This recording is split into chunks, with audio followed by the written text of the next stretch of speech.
Come join all your friends at the Abbey, a Quincy tradition. Hey everybody, welcome to the Daily Muddy. Today it's time for Twain Talk with Meg Duncan. How's it going, Meg? I am good. How are you? Fantastic. Good. So there has been something really, really interesting in the news as of late, and it has to do with Hannibal, of course. Yes. And the public school system. It's dominated some of my days. Yes, I bet.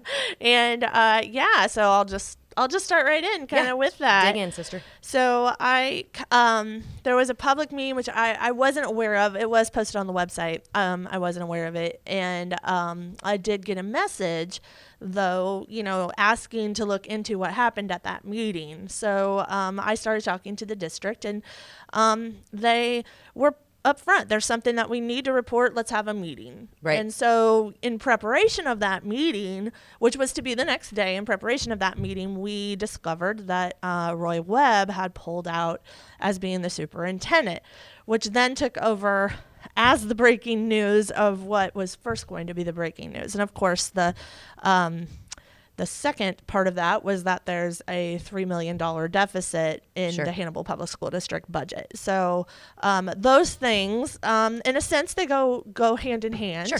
As Roy Webb decided he didn't want to follow through with being superintendent, which, Susan Johnson obviously is a better person to navigate that as far as, having experience in the district. Sure. So she just law and financials and blah, blah, blah. absolutely. And knowledge of the Missouri, versus Illinois. Sure. So Susan Johnson's decided to stay on, even though she was going to retire last year. She's decided to stay on another year, and get them through the situation. Gotcha. Of the $3.3 million deficit. Now this deficit came in under her. Is that correct? It did. Okay. Yes.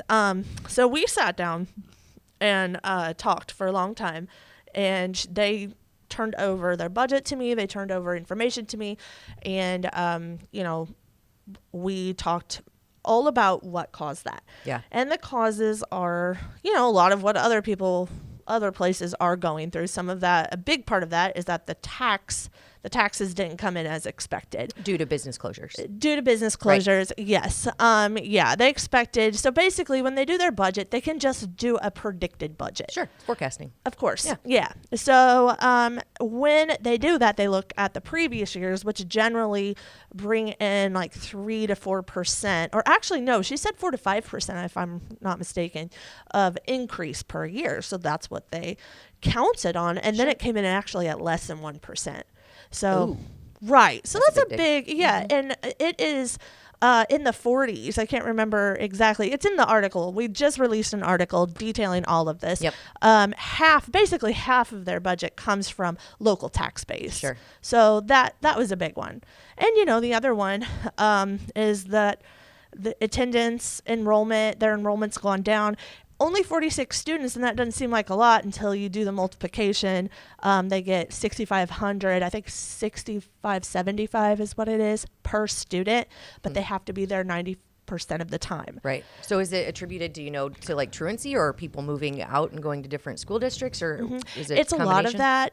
So the absences are just constantly something the school district's dealing with. And some of this I can fully attest to because, as I think I was front desk at the Hannibal Middle School before I actually took on reporting. So I've definitely seen the absences, and what she's talking about is, some kids are absent because they're absent. Yeah. They got the flu. It happens. Somebody passed away. But then there are kids who are just absent. Truant all the time. Yeah. And, and they do, I truly have. I have seen principals buddy up and go pick kids up whose parents are, honestly, they just partied last night and they didn't want to take their kids to school. Yeah, or they're working and the kid missed the bus, or there's just all kinds of reasons. So many reasons. There's a gamut of reasons. I'll be honest though, the historical ones, the ones that it's almost constant daily, a lot of times it's that irresponsibility of parents.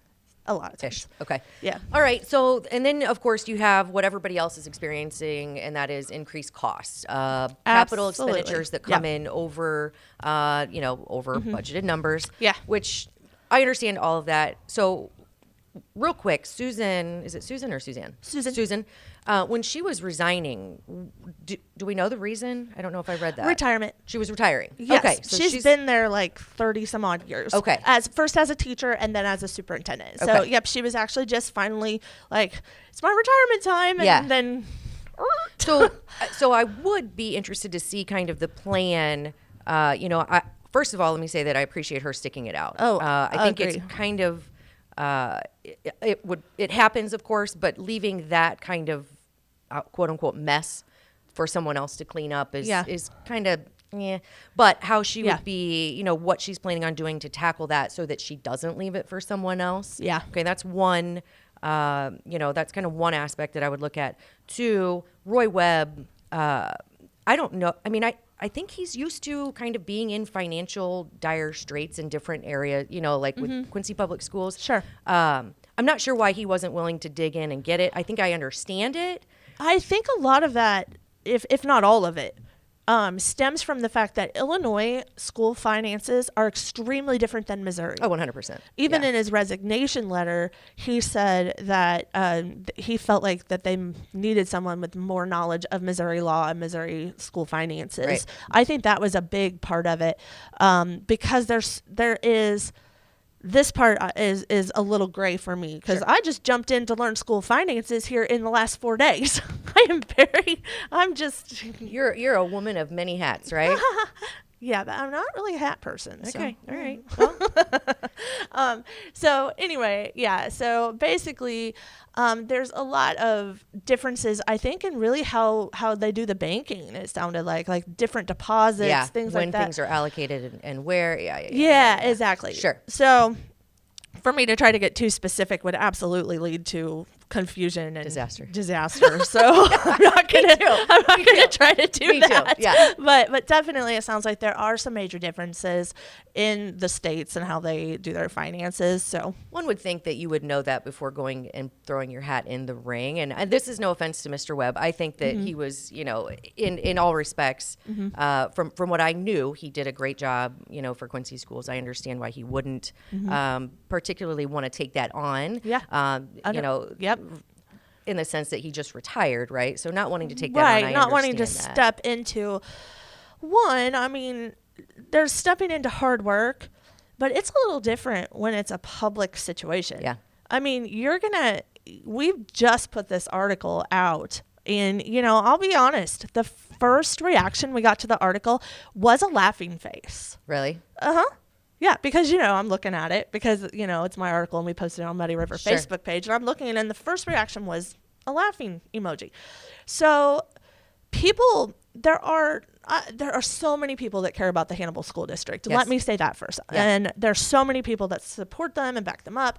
But, even those people want to know, so rightfully want to know. But then there's the people who just kind of want to go out for blood. And that would be hard to step into as a new person. I think that, so there's probably multiple different layers here that we could spend hours unpacking. Oh, 100%. So Quincy, Roy Webb has a huge, huge following and has been regarded as a hero, which I believe he was in the service. So, absolutely, by all rights, he is a hero 100%. in that aspect. But in many parents and students' eyes, he was also a hero. So I get why people are probably... If they're not happy with the way he's being portrayed, that's one thing, right? And then Hannibal schools are probably like, well, screw him for leaving this situation, and then some people just want to be contrary just because it's what they do. Well, there is that. And that's some people just want to be contrary. I will say, with this article, with the budget article, that has been the main meat and potatoes of what I've been working on the last, 4 days. It's phenomenal article. Oh, so kudos thank to you. Yeah. Thank you so much. And that what I will say is that right off the bat, Susan Johnson sat down with me for 3 hours and explained the finances to me. Yeah. Completely open. Anything I requested was immediately they tried to provide the best they could. Now, she also said, we are just diving into this. So there's going to be, we're looking at solutions, things like that. And so I'm just telling you what she said to me. And so as far as that part of it goes, I really never sensed any kind of anger toward Roy Webb. Yeah. I think that I sensed more, in a sense, humility of like, we got to get through this. Yeah. That's what I'm finding at the district. And I mean, Right. I will always report completely non-biased as not possible. you know, Yeah. but I just my personal experience working this length of time. I mean, my day Saturday was spent.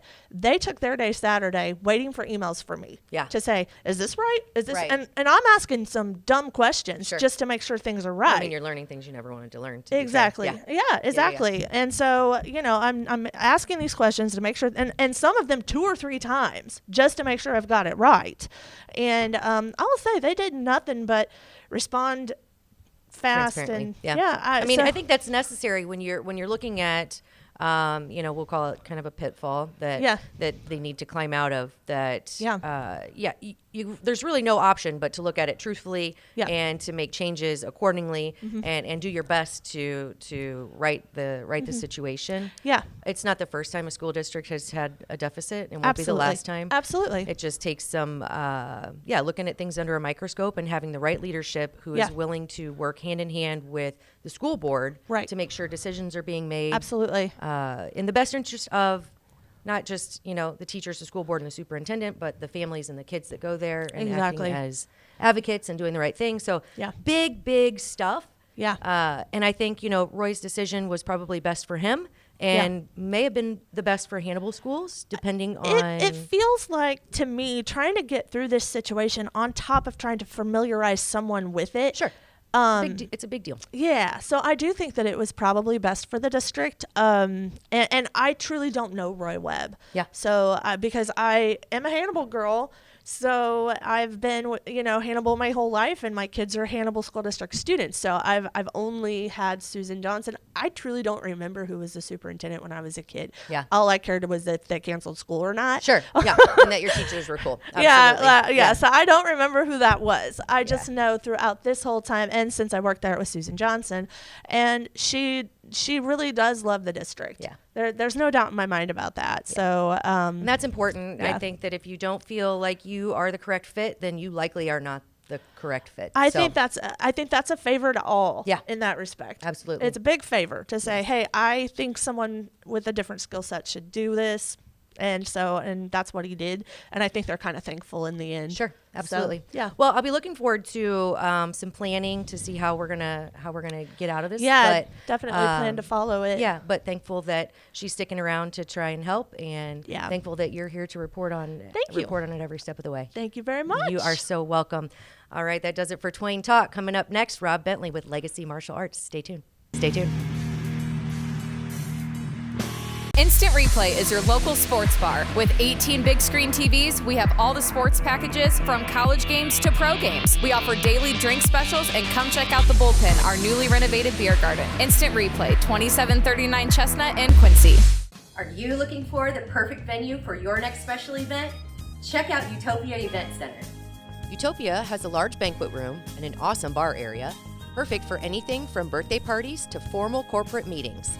It also offers a photo booth, stage for a DJ or a live band, and a fully stocked bar, all for only $300.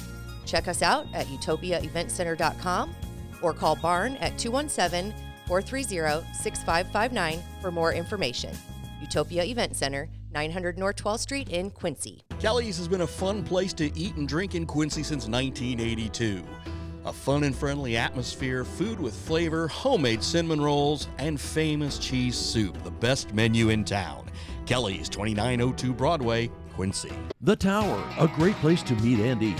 But did you know the Tower has one of the finest drink selections in our area? Along with its incredible Mexican menu, the Tower specializes in tequilas for every taste. Names like Patron, Cabo Wabo, and Hornitos. And don't forget the margaritas.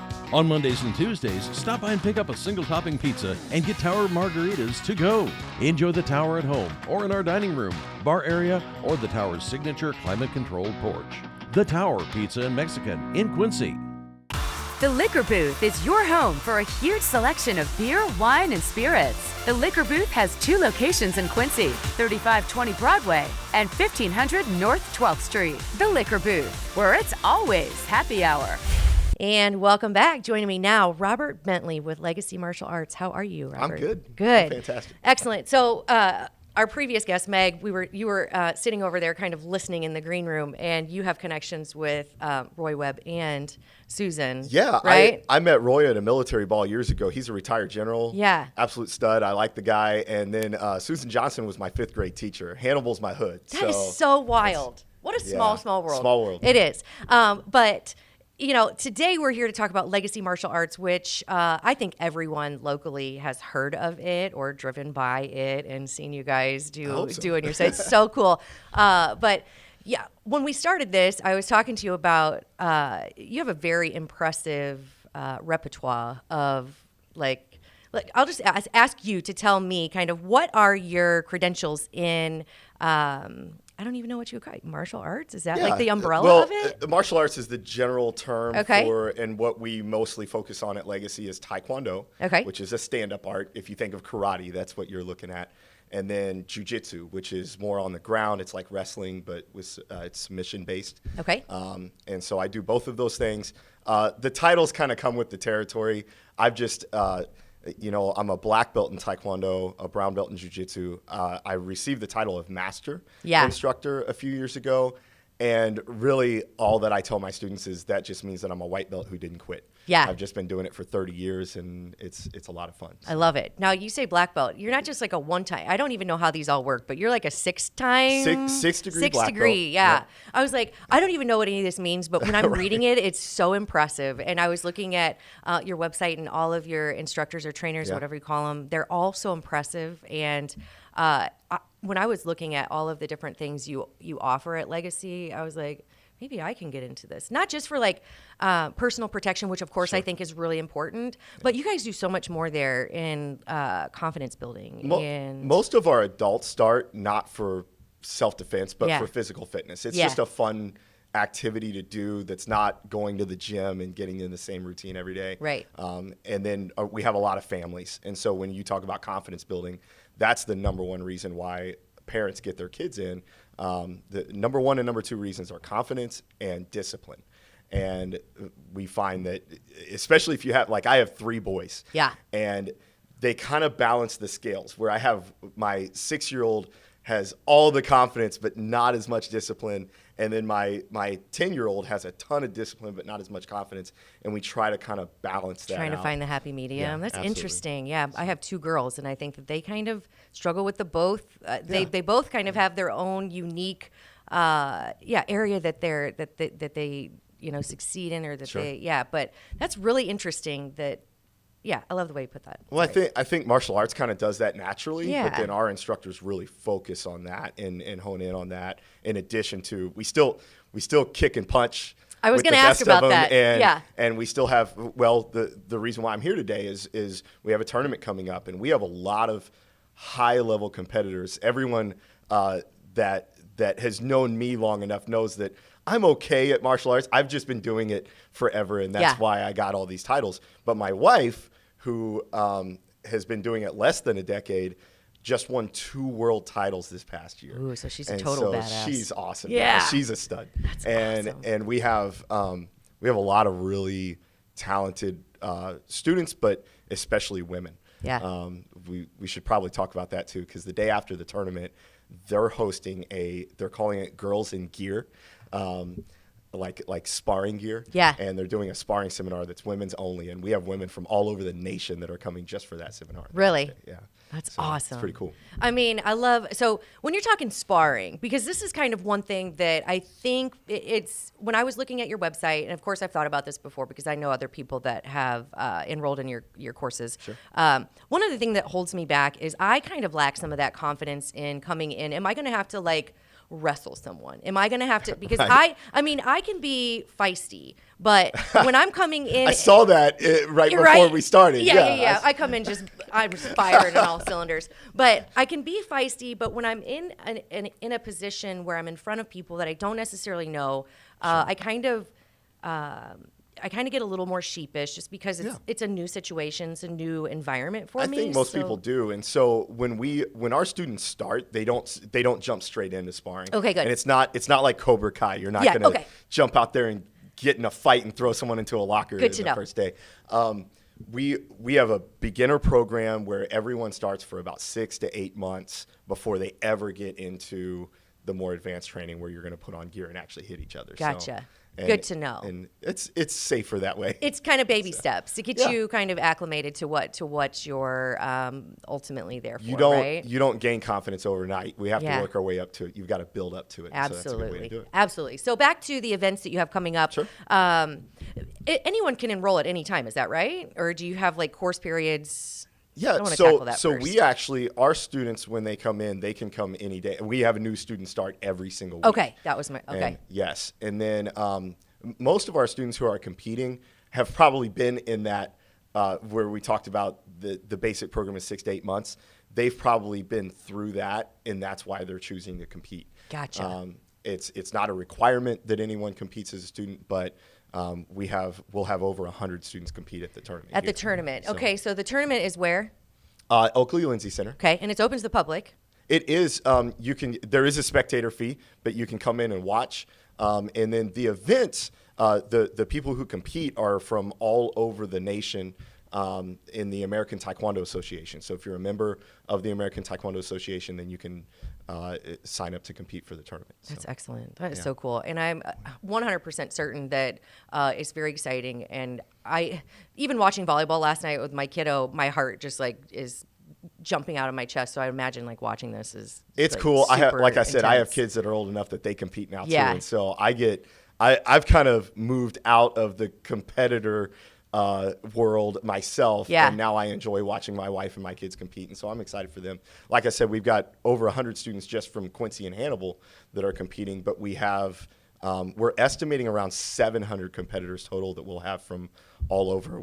Just this week we got a call from people in Florida and from Phoenix, and we know that we have almost a dozen people from Canada that are coming. So it's a huge event. That's awesome. So not only is it really cool for Legacy and the martial arts world, but for the community, you're bringing lots of people from different areas to Quincy. That's outstanding. I really love that part of it. We found out yesterday that all of our hotel rooms are booked. And so we've been trying. Yes. I've been on the phone with them like, hey, can you extend our block? And then one of them was like, yeah, we can add a couple rooms. The other one was like, nope, we don't have any room. They're completely booked. That's outstanding. That's exciting. We did that. We had a tournament last year, and we were able to sell out 3 hotels and then whatever else. Those were the host hotels. We're hoping that we go far beyond that this year.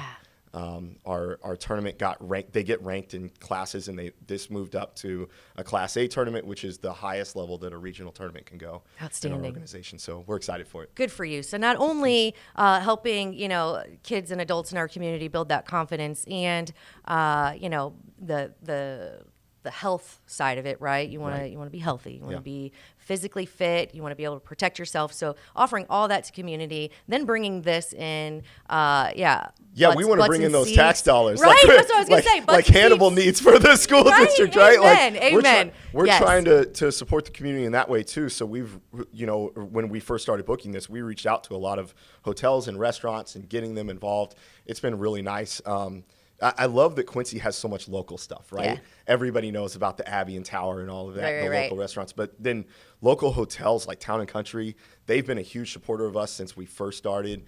Quality Inn and Suites down here right next to that's all locally managed and locally owned. So it's nice that we have them in the atrium and all of that. I love that Quincy's a small town, small community that we can do that when all the other hosts for our region are in like Chicago, St. Louis, Kansas City. Yeah. And when we talk about this, bringing this in, those other school owners that host tournaments, they're like, man, we wish that we had a community that would get behind it and support it the way that your guys do. Bet on Q gave us a grant to help out. Like, my goodness, we couldn't get that anywhere else. So I love Quincy. Outstanding. It's nice. Yeah, it's great when you have a community rally behind you, and it's great when you have a facility like Legacy to create those members of this community that do the rallying. So kudos to you. If someone wants to learn more about Legacy or the tournament you have coming up or the Girls in Gear seminar you have coming up, where would they go? Facebook is like the easiest place to see all the event pages, but our website, atalegacy.com, is where all that information can be found as well. Excellent. Robert Bentley, you are a rock star in my opinion, and I appreciate you coming on. Thank it was you so nice much. to meet you. Good luck this weekend. This was fun. Thank you. Yeah, all right. I think that does it for today's Daily Muddy. We'll catch you back here tomorrow for Coffee Talk. See you then. Muddy River News. Our home, our news.